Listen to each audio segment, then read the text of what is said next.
Il est 22 heures et nous sommes le dimanche 6 avril 2025. Mesdames et messieurs, bonsoir et bienvenue sur Télé Djibouti pour suivre cette édition de la soirée au sommaire de l'actualité de ce soir.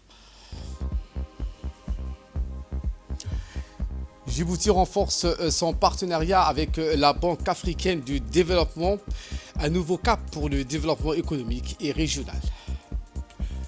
Également dans l'actualité de ce 22 heures, un atelier sur l'étude de faisabilité de la professionnalisation de la fonction de passation des marchés en République de Djibouti a eu lieu au Djibouti Palace Kempinski, organisé par le ministère de l'Enseignement supérieur en collaboration avec le ministère du Travail. Au Gaza, Israël étend son offensive terrestre et coupe Rafah de Khan Younes. Voilà pour le sommaire. Merci si vous nous rejoignez sur Télé Djibouti. Je vous le disais en titre, c'était ce matin, le ministre de l'économie et des finances chargé de l'industrie, M. Ilyas Moussa Dawale, a accueilli M. Khalid Fouad Cherif, administrateur pays du groupe de la Banque africaine de développement. C'était lors d'une réunion visant à consolider la coopération économique et financière entre Djibouti et l'institution panafricaine. Lors des échanges, de deux parties ont passé en revue les axes prioritaires du plan stratégique national pour le développement 23-27 ainsi que les objectifs de la vision 2035 qui vise à transformer l'économie djiboutienne avec des investissements ciblés. Les infrastructures routières, énergétiques et urbaines, notamment dans les régions de l'intérieur, ont dominé les discussions avec un accent sur le développement du corridor routier transfrontalier et des projets d'électrification rurale. Ces infrastructures ne sont pas seulement des leviers de croissance, mais aussi des outils de l'intégration régionale, a souligné le ministre, soulignant également le rôle dans l'atténuation des disparités territoriales. La réunion s'est déroulée sur fond des préparatifs pour l'élection présidentielle à la Banque africaine de développement, un événement clé pour orienter les politiques de développement sur le continent. Dans une interview accordée à RTD, le représentant de la Banque africaine de développement a rappelé une gouvernance transparente et efficace et stratégique afin de maximiser l'impact des investissements consentis. Selon lui, cette condition sine qua non permettra non seulement de renforcer la confiance des partenaires internationaux, mais aussi d'accélérer la transformation socio-économique du pays. Dr Cherif a rappelé que la coopération entre la Banque africaine de développement et Djibouti s'inscrit dans cette dynamique qui est plus large, celle de la transformation régionale. En sa qualité de carrefour stratégique entre l'Afrique, la mer Rouge et l'océan Indien, Djibouti, a-t-il indiqué, joue un rôle crucial dans l'intégration économique et la connectivité continentale. Cette vision aligne, a-t-il martelé, parfaitement les ambitions de ce pays avec les objectifs panafricains défendus par la Banque africaine de développement. Cette nouvelle impulsion dans le partenariat entre Djibouti et la BAD intervient à un moment critique marqué par des défis mondiaux tels que le changement climatique, les pressions économiques et les aspirations croissantes des populations à davantage de prospérité. Elle pourrait bien constituer une étape décisive, a-t-il indiqué, dans la trajectoire de développement inclusif et durable prônée par les autorités djiboutiennes. Fin de citation. Je vous le disais en titre, cet atelier sur l'étude de faisabilité de la professionnalisation de la fonction de passation des marchés à Djibouti, parrainé par le ministère de l'Enseignement supérieur et de la Recherche en collaboration avec le ministère du Travail et de la présidence de la République de Djibouti. Dans le cadre de l'amélioration de la transparence, de l'efficacité des procédures d'achat public, cet atelier sur l'étude de faisabilité de la professionnalisation a été l'occasion des parties pour passer en revue les passations des marchés ainsi que des représentants des différents ministères en charge de la profession de passation de marché ont tenu leur point de vue. L'objectif principal de l'atelier est d'explorer les différentes approches et meilleures pratiques concernant la professionnalisation de la fonction de passation de marché afin de renforcer les compétences et les connaissances des agents publics impliqués dans ce processus. L'on note également la présence du ministre de l'Enseignement supérieur et de la Recherche, Dr Nabil Mohamed Ahmed, ainsi que le ministre du Travail chargé de la formalisation et de la protection sociale, M. Omar Abdi Saïd.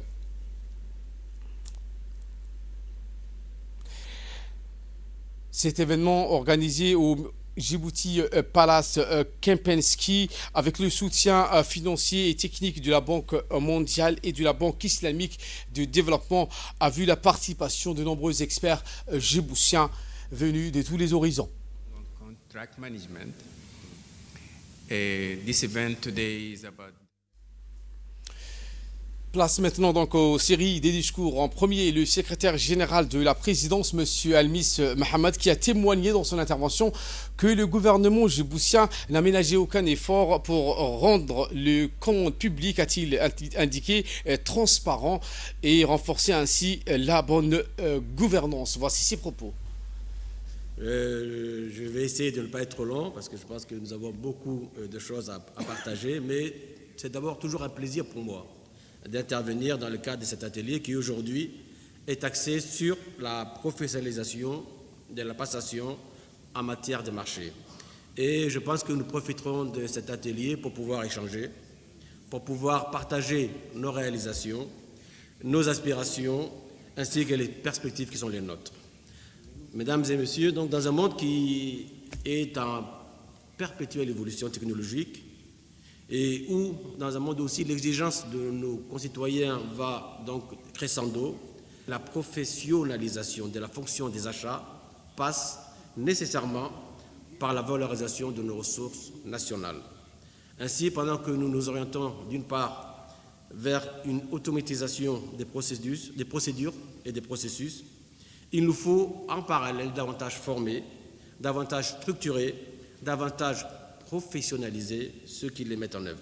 Le ministre l'a évoqué avant moi, mais je crois que la Commission nationale des marchés publics a, ces dernières années, entrepris d'importantes réformes en faveur, d'une part, de l'amélioration de la gouvernance, en faveur aussi d'une plus grande transparence et d'une plus grande aussi efficacité dans la gestion de la commande publique. Le rapport annuel 2024 que vous avez mentionné, Monsieur le ministre, c'est le 4e rapport que nous publions de manière consécutive.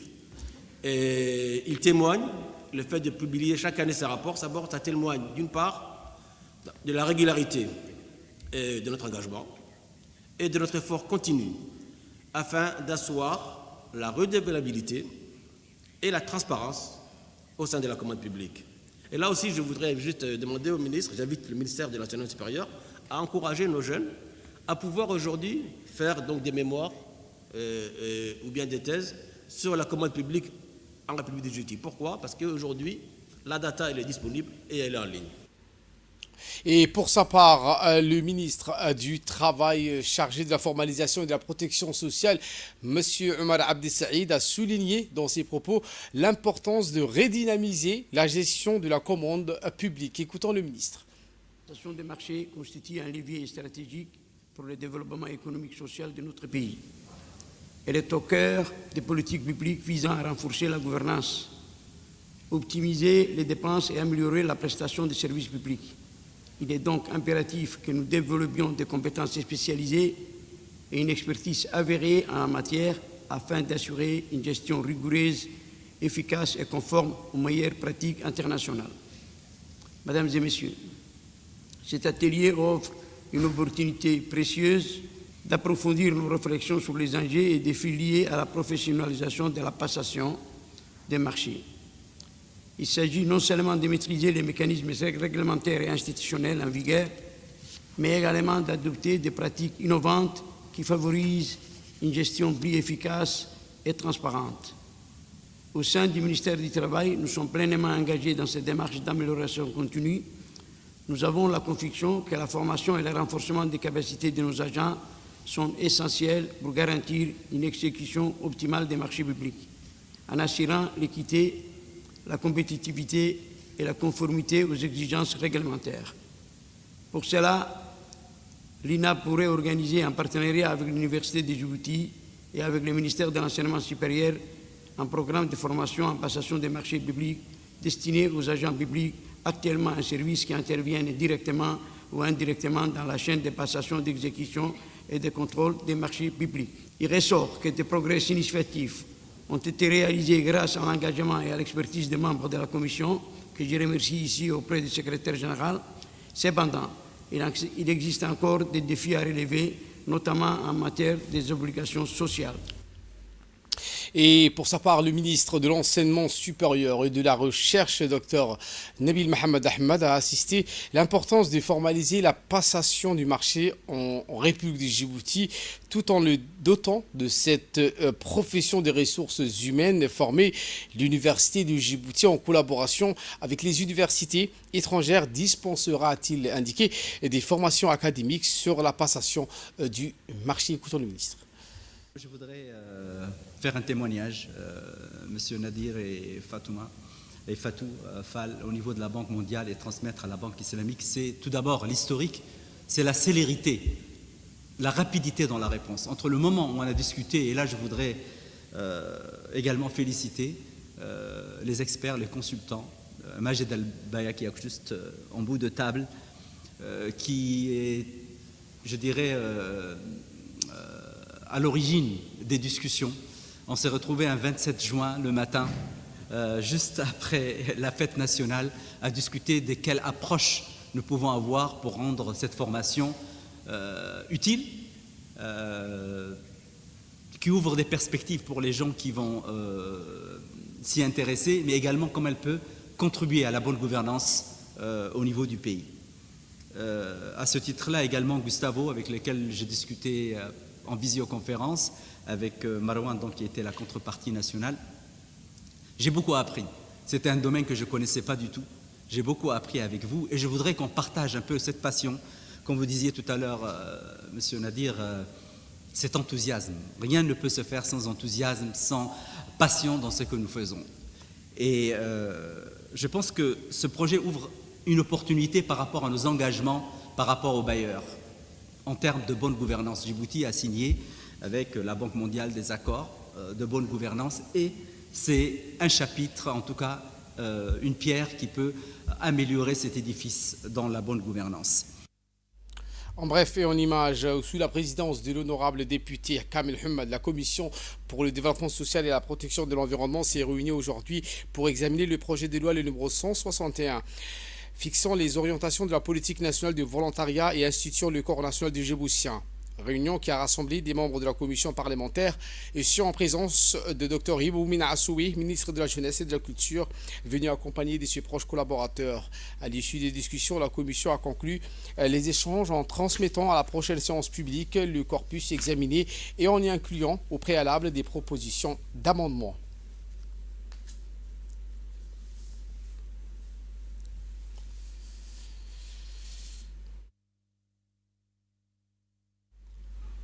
Et voilà qui nous ramène de parler de cette cérémonie de prestation de serment du directeur général ainsi que des autres membres de l'autorité de régulation multisectorielle de Djibouti. Une cérémonie de prestation présidée par le président de la Cour suprême, Jama' Suleiman Ali, et qui a vu la participation de la procureure générale de la Cour de la première greffier et le conseil, un événement qui marque une étape importante à la mise en place de cette nouvelle institution dont la mission est de garantir l'efficacité, la transparence et la régulation adéquate des secteurs stratégiques et essentiels pour le développement de notre nation. Il s'agit bien évidemment de cette autorité du nom de l'autorité de régulation multisectorielle de Djibouti. Le président, le directeur général de l'autorité et les 6 membres de ce conseil de régulation ont prêté serment devant la Cour suprême. L'autorité de régulation multisectorielle de Djibouti, qui est une autorité administrative indépendante placée auprès de la présidence de la République. La création de cette autorité vise à garantir l'encadrement et le bon fonctionnement des secteurs clés tels que les télécommunications, l'énergie, les transports, l'eau et l'assainissement, qui sont des piliers fondamentaux dans la modernisation et la croissance durable de l'économie nationale.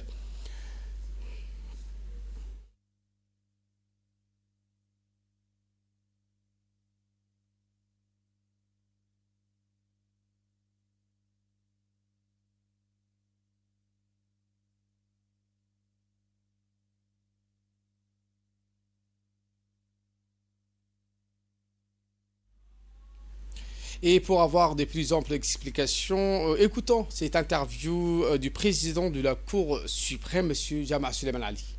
Réunis aujourd'hui dans le cadre de cette audience solennelle inaugurale pour procéder à la prestation de serment des membres de l'autorité de régulation multisectorielle de Djibouti. Par courrier en date du 10 mars 2025, le président de l'autorité de régulation multisectorielle de Djibouti a saisi la Cour suprême au visa de l'article 27 de la loi portant création de l'autorité de régulation multisectorielle de Djibouti pour fixer une audience de prestation de serment, et c'est l'objet de ce matin. Eh bien, c'est aujourd'hui en début d'après-midi qu'une séquence liminaire d'une rare intensité intellectuelle du Forum de Djibouti 2025 s'est ouverte à Ela Hotel, une avant-première avant le lancement prévu pour demain. Une journée initiale qui se mue en une exploration stratégique des arcanes d'investissement et de la croissance économique du pays sous l'égide du thème « Libérer les opportunités de croissance régionale et mondiale ». Une édition qui a débuté avec une masterclass d'envergure consacrée à l'investissement stratégique et à la structuration des transactions et à l'art du réseautage à haute valeur ajoutée dans les contextes des marchés africains. Dans un contexte où l'Afrique aspire à diversifier ses paradigmes financiers et à capter des investissements pérennes, ces axes de réflexion trouvent une résonance particulière à Djibouti, carrefour géoéconomique ambitionnant d'affirmer sa centralité régionale et globale. Ce forum du nom du Forum de Djibouti débutera demain à Ela Hotel. Cet exercice de poste de commandement maritime de la force en attente d'Afrique de l'Est, l'EAESF, qui a eu lieu ce matin au Sheraton Hotel de Djibouti. Cet exercice de grande envergure, supervisé par le brigadier général Tahir Ali Mohamed, chef d'état-major de la défense, et qui a vu la participation de plusieurs hauts responsables militaires et civils de la région. Des hauts responsables ont participé, notamment le brigadier Paul Kaouria Njima, directeur général de l'EAESF,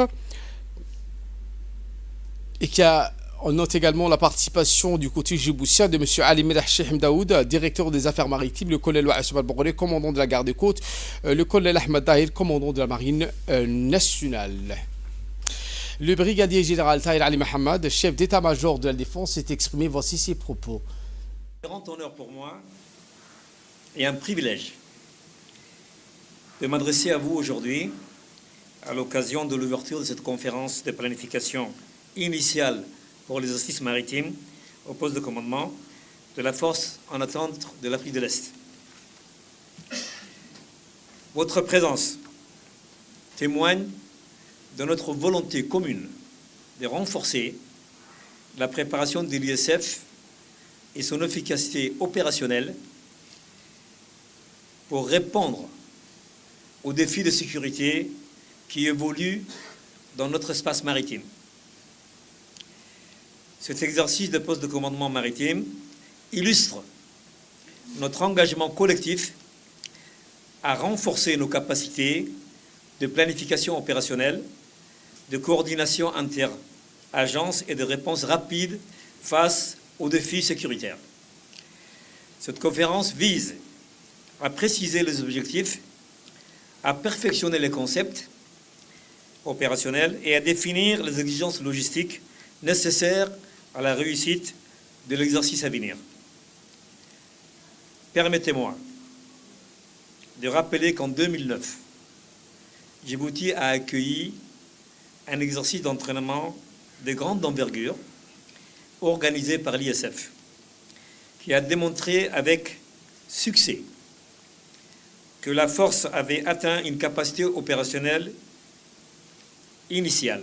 Les leçons tirées de cette expérience continuent d'enrichir nos méthodes de planification et d'exécution, y compris pour cet exercice maritime.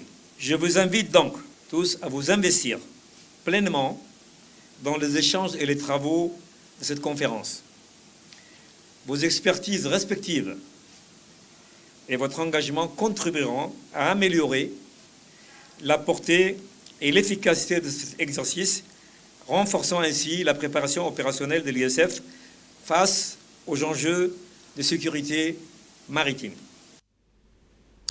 En nouvelle du monde cette fois, Israël étend son offensive terrestre à Gaza et coupe Rafah du Khan Younes. L'armée sioniste a intensifié son offensive terrestre, élargissant ses opérations au nord de la bande de Gaza, tandis que les frappes aériennes se poursuivent dans le sud, notamment à Khan Younes et Rafah.